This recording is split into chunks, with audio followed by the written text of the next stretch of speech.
تو یہی سب سے بڑی دلیل ہے کہ آپ اس دنیا میں علم کا پیغام لے کے آئے ہیں، کیونکہ آپ جو معجزہ لے کے آئے ہیں اس معجزے سے انسان آشنا اسی وقت ہو سکتا ہے جب اس کے پاس علم ہو۔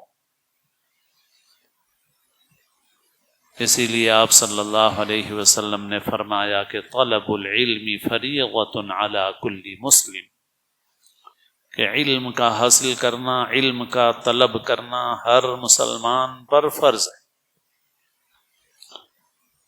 اور پھر علم کے جو فضائل ہیں وہ احادیث میں بکثرت ہیں، مختلف مواقع پر ہم اسے سنتے رہتے ہیں۔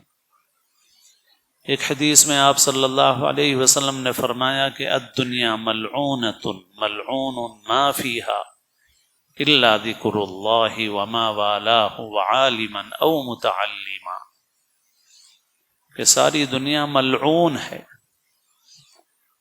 لعنت ہے ساری دنیا۔ لعنت کا مطلب کیا ہوتا ہے؟ لعنت کا مطلب ہوتا ہے خدا کی رحمت سے دور ہونا۔ تو دنیا ساری کی ساری خدا کی رحمت سے دور ہے۔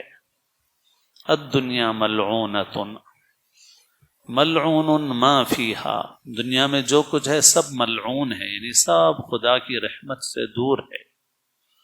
الا ذکر اللہ، سوائے اللہ کے ذکر کے، اللہ کی یاد کے۔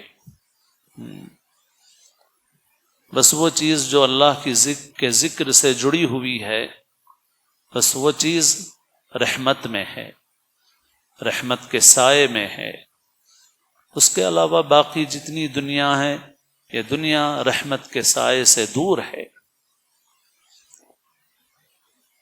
الا ذکر اللہ وما والاہ، اور جو چیزیں اللہ کے ذکر سے قریب کرنے والی ہوں، اللہ کے ذکر سے جوڑنے والی ہوں، اللہ کے ذکر سے تعلق پیدا کرنے والی ہوں، بس وہ چیزیں ہیں جو اللہ کی رحمت کے اندر ہیں۔ اور وعالما او متعلما، عالم اور یا متعلم، علم کا سیکھنے والا، علم کا سکھانے والا، یہ ہے بس۔ اس کے علاوہ باقی پوری دنیا، حضور پاک صلی اللہ علیہ وسلم فرماتے ہیں ملعونۃ ملعون ما فیہا۔ کس قدر وضاحت ہے اس کے اندر۔ تو اس لیے مسلمان کے لیے ظاہر ہے کہ علم سے رشتہ یہ سب سے بنیادی چیز ہے۔